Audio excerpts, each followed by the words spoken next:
Brought you by Meghdoot Madhushunya. थक गए? हाँ, मुझे डायबिटीज है। ये लो मेघदूत मधुशून्य, एनर्जेटिक रखता है।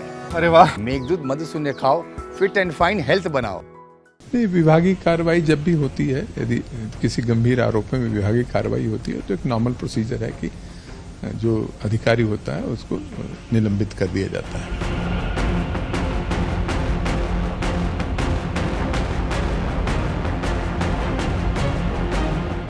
उत्तर प्रदेश सहित पूरे देश में एसडीएम ज्योति मौर्य का जिस तरीके से प्रकरण सामने आया, ऐसे में उनके पति ने आरोप लगाया कि होमगार्ड में तैनात कमांडेंट ने उनको मारने तक की बात कही है और उनका परिवार तोड़ने की। इस पूरे मामले को लेकर उत्तर प्रदेश में डीजी होमगार्ड इसकी जांच भी कर रहे हैं, इसकी प्रोसीडिंग भी कर रहे हैं। हमारे साथ विजय कुमार मौर्य जी मौजूद हैं जो डीजी होमगार्ड हैं, उनसे खुद पूछते हैं। सर, इस पूरे मामले को लेकर होमगार्ड पे एलिगेशंस लगे, आपके जो कमांडेंट हैं उन पे किस तरीके की आप लोग की प्रक्रिया होती है और कैसे इसमें इस केस को लेकर आप लोग फाइंडिंग करते हैं? इस प्रकरण में शासन से भी निर्देश मिला था कि इस पर जांच करके अवगत कराया जाए, तो उसी क्रम में हमने जांच श्री संतोष कुमार प्रयागराज के डीआईजी होमगार्ड से उनको दिया था। उन्होंने प्रारंभिक जांच करके सबमिट किया है, जिसमें कि कई आरोपों पर विभागीय जांच करने की संस्तुति की गई है। उसी जांच को हमने शासन को भेज दिया है ताकि गंभीरता देखते हुए कमांडेंट श्री मनीष दुबे को सस्पेंड करते हुए उन पर विभागीय कार्रवाई संस्थित की जाए। तो अभी शासन से अनुमति की प्राप्त होने के बाद विभागीय कार्रवाई प्रारंभ की जाएगी। तो इसमें जो एलिगेशंस थे, यानी कि जो उनके पति हैं आलोक के द्वारा क्या क्या एलिगेशंस लगाए गए थे जिनको लेकर कहीं ना कहीं जो आगे की आपकी प्रोसीडिंग है वो बढ़ी है? बहुत लंबे चौड़े एलिगेशन थे और प्रत्येक बिंदु पर उसमें विस्तृत जांच की गई है। अब वो जांच आख्या शासन को प्रेषित है, वहां से उसकी अनुमति मिलने के बाद ही हम बता पाएंगे कि किन किन बिंदुओं पर हमें फाइनली जांच करनी है। सर, अगर हम सबूत के तौर पे बात करें तो क्या क्या आपको ऐसे एविडेंस मिले हैं जहां तक आपको इनिशियल स्टेज पर ऐसा लगता है कि जो आपकी फाइंडिंग्स हैं उसके हिसाब से कहीं ना कहीं दोषी साबित हो सकते हैं, जो इनिशियल स्टेज है या जो एविडेंस है? ये जो एलिगेशंस हैं उस पर उन्होंने जिस तरह के एविडेंसेस दिया है, साथ में जो अपसारी अधिकारी होता है या जो विटनेस जो होते हैं उनके भी बयान होते हैं। श्री मनीष दुबे के बयान होंगे और जिन्होंने अपने स्टेटमेंट दिया है और जो सबमिशन दिया उसको ध्यान में रखते हुए ही जो जांच अधिकारी है अपनी फाइंडिंग्स देता है। तो मैं जरूर कहना चाहूंगा कि ये बहुत इनिशियल स्टेज की जांच है, जिसमें कि अभी हम कुछ नहीं कह सकते जो आरोप प्रमाणित हो रहे हैं या फाइनली होंगे या सिद्ध होंगे। इस स्टेज पर हम कुछ नहीं कर सकते जब तक शासन की औपचारिक अनुमति प्राप्त नहीं हो जाती है और शासन अपना शासन के आदेश नहीं प्राप्त हो सकते हैं, तब तक विस्तृत जांच नहीं हो सकती है।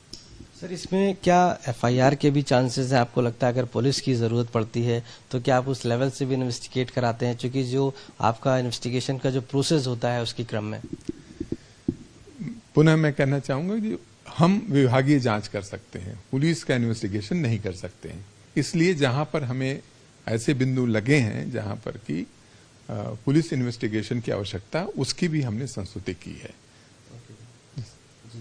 सर, क्या इसमें मैक्सिमम जो आप लोगों की तरफ से कार्रवाई, चूंकि अभी तक वो तैनाती है उनकी बनी हुई, तो ऐसी स्थिति में क्या जब तक जांच चलेगी वो तैनात रहते हैं या इसका की प्रक्रिया क्या है आपके? नहीं, विभागीय कार्रवाई जब भी होती है, यदि किसी गंभीर आरोप में विभागीय कार्रवाई होती है तो एक नॉर्मल प्रोसीजर है कि जो अधिकारी होता है उसको निलंबित कर दिया जाता है। एक आखिरी उसके लिए संस्तुत किया कि निलंबित वो भी शासन करेगा, शासन नियुक्त अधिकारी होता है तो शासन करेगा। उसके बाद जो ही आदेश आता है उसके बाद ही कार्रवाई होगी। अगर हम एंड ऑफ फाइंडिंग माने तो अभी तक क्या आप निकल कर आए सामने या क्या ऐसा चीजें आपको मिली है, चूंकि आप खुद एक पद पर हैं और आप ही इस पूरे इन्वेस्टिगेशन को देख रहे हैं? नहीं, हम इन्वेस्टिगेशन को अभी नहीं देख रहे हैं, लेकिन हाँ, निश्चित रूप से हमारे थ्रू ही रिपोर्ट शासन को प्रेषित की गई है। कई गंभीर एलिगेशंस हैं, जैसे एक महिला होमगार्ड ने एलिगेशन लगाया है कि एक सेक्सुअल एडवांसमेंट की कोशिश की गई थी, उसको प्रताड़ित किया गया था। एक गंभीर विषय है उस पर विभागीय कार्रवाई होगी और उस पर पुलिस की भी कार्रवाई होगी। इसी तरह से इस प्रकरण में भी जो भी एलिगेशंस लगाए गए हैं उसके लिए भी हम विभागीय कार्रवाई की संस्तुति किया है। जहां पर कि पुलिस से रिलेटेड है या आप कह सकते हैं कि जहां पर आपराधिक इंटेंशंस का जहां पता चला है उसके लिए पुलिस कार्रवाई के लिए हमने संस्तुति किया है। क्या इसमें हो सकता है एंड ऑफ, मतलब क्या बर्खास्तगी होती है या सस्पेंशन होता है? एक जो एक्शन है आपका डिपार्टमेंट का एक्शन जो नियमावली है लोक सेवक के डिसिप्लिनरी अथॉरिटी के रूप में जो नियमावली होती है उसके अंतर्गत कार्रवाई की जाती है। तो सेट प्रोसीजर है, उसका नियम है, पीठासीन अधिकारी होता है, वो सारे पक्षों को सुनेगा। तो सारे पक्षों को सुनने के बाद जो उसकी फाइंडिंग देगा उस पर कार्रवाई होगी। फिर से मैं ये कहना चाहूंगा कि इनिशियल स्टेज होता है, इस स्टेज पर हम कुछ नहीं कह सकते कि किसी का एलिगेशंस होता है। इसमें ये होता है कि हाँ इसमें ज्यादा पूरी तरह से इसमें कार्रवाई की जाए। लेकिन जो पीठासीन अधिकारी है वो हर पक्षों को सुनता है, उसकी वेरासिटी देखता है। अभी जो एविडेंसेस दिए गए हैं प्राइमा फेसाई लगता है कि कभी कभी लगता है प्राइमा फेसाई लगता है कि इसमें कार्रवाई होनी चाहिए, लेकिन फाइंडिंग्स जो है वो सभी पक्षों को सुनने के बाद और जो एग्जिस्टिंग रूल्स रेगुलेशन है उसको देखते हुए वो फाइंडिंग्स फाइनल होती है। तभी आप कह सकते हैं कि कोई दोषी है या निर्दोष है। अभी किसी के लिए कुछ नहीं कहा जा सकता जो कौन दोषी है कौन निर्दोष होता है। सर क्या इसमें एक सवाल था, क्या जो उनके पत्नी हैं जो एसडीएम है, क्या उनको भी इस क्रम में इन्वेस्टिगेशन के आप लोगों के थ्रू या कोई ऐसा कनेक्शन आपको लगता है कि जरूरत पड़ी तो उनसे भी कोई जानकारी ली जा सकती है, पूछताछ की जा सकती है? क्योंकि जिन्होंने कंप्लेनर हैं उनके हस्बैंड और जिन्होंने पे लगाया है, इसके अलावा एक और रोल है इसमें उनकी पत्नी का, तो क्या ऐसा आप लोगों को ऐसा? देखिए, हम केवल मात्र उन्हीं को, हमारा अधिकार मात्र होमगार्ड के कमांडेंट तक ही सीमित है।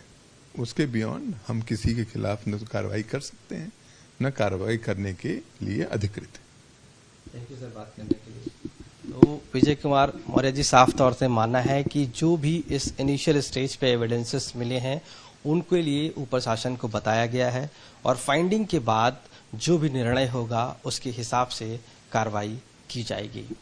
लखनऊ से कैमरा पर्सन रोहित कांत मिश्रा के साथ आशीष श्रीवास्तव,